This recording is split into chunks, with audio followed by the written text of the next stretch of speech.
Ça faisait longtemps que je n'avais pas fait un vlog et là, vu qu'on doit faire une grande marche pour aller voir des amis, je vais en profiter pour discuter avec vous, principalement de deux choses. La première, c'est pourquoi je pense que la France est foutue pour peut-être 10 ans, pour peut-être 20 ans. Ça va dépendre de la vitesse avec laquelle on est capable de changer l'opinion. Mais de toute façon, il y a même des facteurs profonds, si vous voulez, il y a des facteurs structurels qui font que je ne pense pas qu'il y ait d'avenir en France. Et la deuxième chose dont on va parler, c'est ce que vous devez commencer à faire dès maintenant ou ce que vous devez faire encore plus avec encore plus d'acharnement si vous avez déjà commencé à le faire pour préparer votre piste de sortie de cet enfer communiste qui est devenu la France. Donc on commence par le constat et c'est un constat, une fois que vous l'aurez fait, vous aurez compris que la France est foutue. C'est difficile de faire ce constat parce que je pense que comme moi, vous aimez beaucoup la France. La France est un pays qui a beaucoup de qualités. Enfin ces qualités, elles sont surtout patrimoniales si vous voulez, architecturales. Et vous avez aussi des beaux paysages, mais tout le reste de la France est bon à mettre à la poubelle. Pourquoi? Parce que vous avez un verrou qui fait que le système ne peut pas sortir du communisme. Ce verrou, qu'est-ce que c'est? Eh bien, je vous invite à faire le calcul. Calculez combien ça fait en termes de proportion du corps électoral si vous prenez les gauchistes, les fonctionnaires et les retraités. Et vous allez voir que vous avez peut-être 55% de la population qui est soit gauchiste, soit fonctionnaire, soit retraité. Encore, hein, l'estimation que je vous fais, c'est vraiment la fourchette basse. Je pense que vous avez peut-être 60 à 70% de la population qui a besoin de maintenir le système communiste. Je sais que quand je dis ça, vous avez souvent des gens qui disent « Oui, mais moi je suis retraité, mais je suis de droite ». Vous avez beaucoup de retraités qui disent « Oui, mais notre retraite, on ne l'a pas volée, on a cotisé ». Mais j'aimerais vraiment que vous compreniez à quel point cet argument « on n'est pas des parasites, on a cotisé » a peu de poids. En fait, le système de retraite par répartition, c'est un système qui est fondamentalement parasite. C'est un système où on vole de l'argent aux actifs pour financer les inactifs.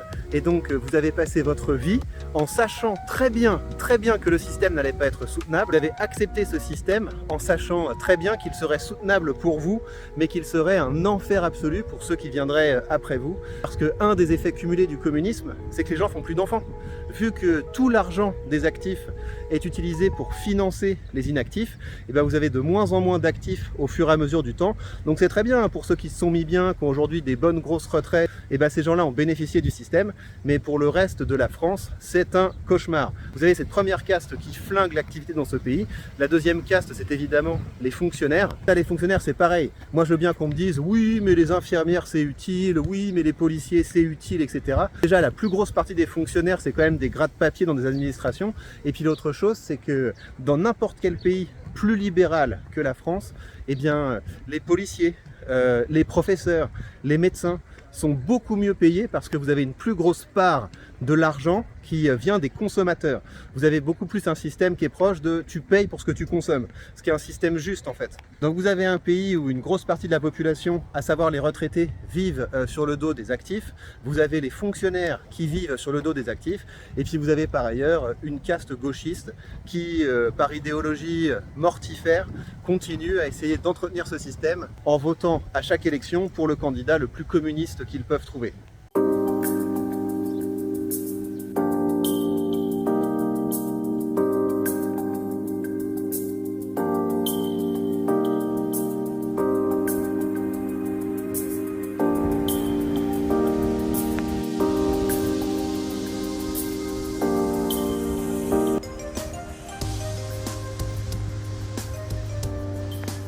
Une fois que vous avez fait ce constat que vous avez peut-être 55 à 60% de la population qui a un intérêt direct à vivre au crochet des salariés du privé et des entrepreneurs, on peut en tirer les conséquences au niveau politique et au niveau économique. Au niveau politique d'abord, la conséquence c'est que vous avez un débat entre la gauche et la droite qui est complètement faussé. C'est-à-dire que vous avez des gens qui vont vous regarder droit dans les yeux en vous disant « Ouais, moi je suis de droite, moi je suis trop un patriote, moi je suis trop un identitaire, je vote Marine Le Pen ». Et c'est là qu'on voit la douille, parce que je vous ai fait plein de vidéos sur cette chaîne pour que vous voyez un petit peu où se situe le RN et où se situe Marine Le Pen. Marine Le Pen, c'est quelqu'un qui, dans une interview, quand on lui dit « Est-ce qu'il ne faudrait pas réduire le nombre de fonctionnaires ?», elle vous dit « Ouais, mais il faut arrêter avec ces trucs de droite ». C'est ça le parti qui est censé incarner la droite en France.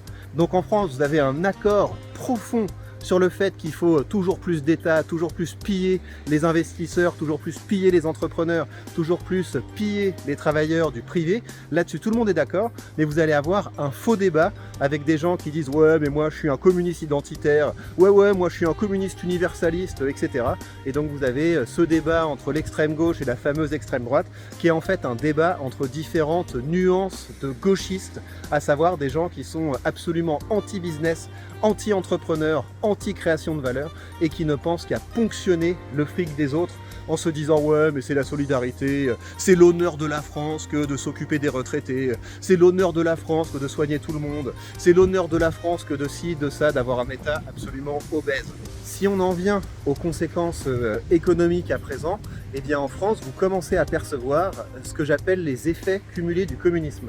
Qu'est-ce que c'est les effets cumulés du communisme? C'est que vous savez, les impôts qu'on vole aux travailleurs du privé et aux entrepreneurs, après je sais que les fonctionnaires me disent « Oui, mais je paye aussi des impôts » et puis les retraités disent « Oui, mais moi aussi je paye des impôts ». Vous payez des impôts sur l'argent qui a été volé sous forme d'impôts à des travailleurs du privé et aux entrepreneurs. Il n'y a pas d'autre création de richesse dans un pays que les travailleurs du privé et que les entrepreneurs. Et cet argent donc qui est volé aux entrepreneurs et aux travailleurs du privé, il a deux conséquences très néfastes. La première, c'est que c'est impossible pour un entrepreneur français d'être compétitif par rapport à un entrepreneur dans un pays plus libéral que la France. Et là, je le vois, parce que je suis en train de faire des comparatifs, je pense que vous l'avez compris. Et dans les années à venir, je vais devenir à peu près 3 fois plus riche parce que je serai sorti de cet enfer communiste français. Et dites-vous que ce constat que je fais à ma petite échelle, vous avez plein de grands patrons qui l'ont fait. Vous avez entendu les déclarations de Bernard Arnault, vous avez entendu les déclarations du boss de Total, vous avez entendu les déclarations du boss de Michelin. Tous les entrepreneurs comprennent qu'il n'y a pas d'avenir dans un enfer communiste comme la France. Et donc la conséquence, c'est que l'économie française va se rétrécir de plus en plus à mesure que les entrepreneurs en auront marre de se faire voler. Mais il y a une autre conséquence de ce vol permanent que subissent les entrepreneurs et les travailleurs du privé. Et cette conséquence, c'est que l'argent qui est volé fait grossir la partie parasite de l'économie. Et plus la partie parasite de l'économie grossit, plus ça justifie les prochaines ponctions jusqu'au jour où il n'y aura plus du tout de secteur privé. Et donc c'est là qu'on arrive au stade ultime du communisme et je pense que la France n'en est pas loin. Et c'est là qu'on en vient à la conséquence que l'on doit tirer. Si vous avez, je dirais, moins de 45 ans et que vous aimez un tout petit peu la liberté et que vous avez un tout petit peu d'ambition, vous devez vous casser en courant de l'enfer communiste français. Et c'est là qu'on va passer à la seconde partie de la vidéo où je vais vous expliquer ce que vous devez commencer à faire dès maintenant ou ce que vous devez commencer à faire beaucoup plus pour progressivement conquérir votre liberté.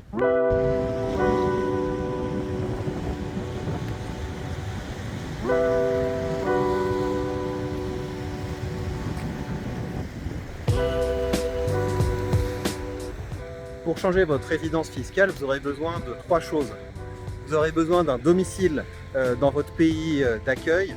Vous aurez besoin d'un business dans votre pays d'accueil, donc d'ouvrir une entreprise. Et vous aurez également besoin d'une école pour vos enfants si vous avez des enfants. Pour ces 3 choses, vous avez intérêt à avoir pas mal d'argent. Les procédures pour ouvrir une nouvelle entreprise seront d'autant plus faciles que vous avez un business en ligne et que vous pouvez en quelque sorte débrancher vos sources revenus de votre pays actuel pour pouvoir les rebrancher dans la structure que vous aurez créée dans votre pays d'accueil. Et donc très concrètement, ça veut dire que vous devez commencer à faire grandir un business en ligne dès maintenant. Parce que moi je veux bien le délire, oui on se plaint de la France, c'est de pire en pire, etc. Encore une fois, je ne pense pas que c'est quelque chose qui puisse changer. C'est beaucoup plus facile pour les castes qui ont intérêt au maintien du communisme, qui je vous rappelle constituent la majorité de la population.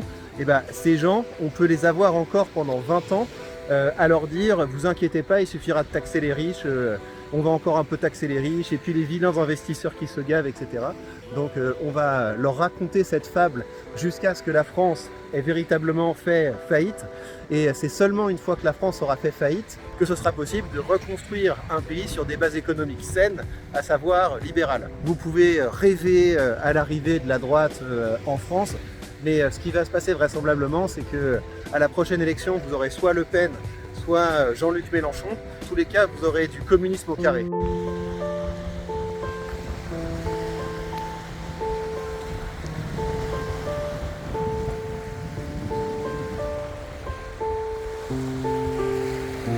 J'aimerais vraiment que vous réalisiez à quel point le RN est une arnaque. Si vous regardez un petit peu les chiffres, vous savez, le programme du RN, c'est on va réduire l'immigration parce que l'immigration est un coût pour la France, on va réduire les aides médicales d'urgence, etc.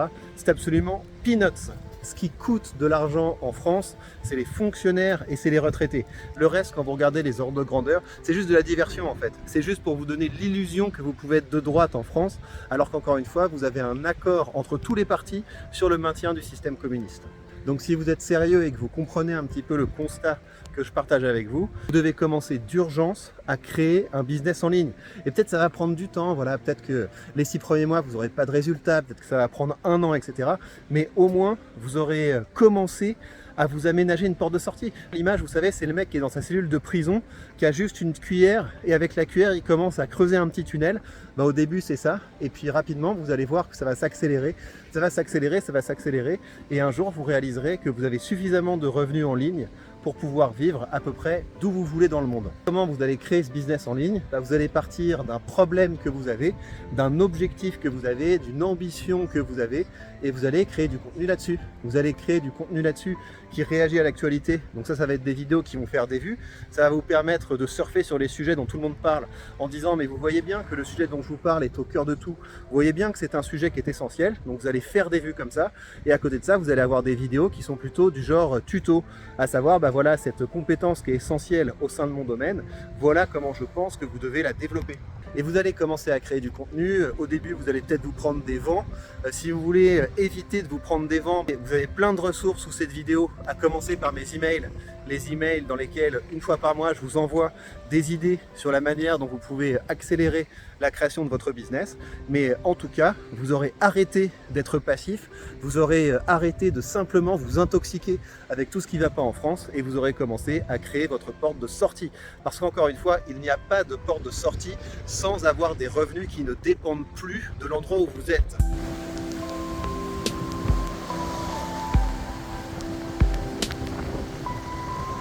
Évidemment, l'autre chose que vous devez faire, et ça vous le savez parce que ça fait quand même un moment que je vous le répète, vous devez commencer à investir. Et pas seulement commencer à investir, vous devez investir le plus possible.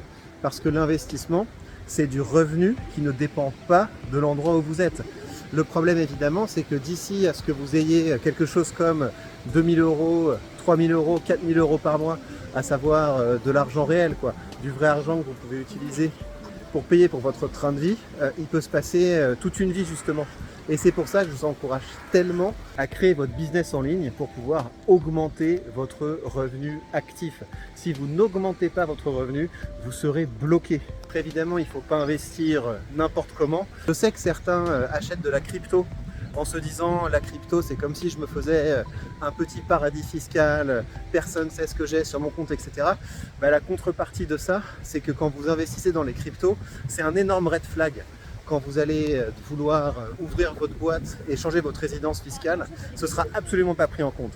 Et limite, si vous dites j'ai de l'argent en crypto, partenaire, à savoir le banquier, le lawyer qui est là pour vous aider à ouvrir votre boîte, ils vont pas vous prendre au sérieux. Ils vont se demander mais un mec qui a mis du patrimoine en crypto, c'est quelqu'un qui a des choses à cacher, donc gros red flag. C'est pour ça que plusieurs fois par mois sur cette chaîne, je vous fais des vidéos où je vous montre comment j'investis et dans quoi j'investis.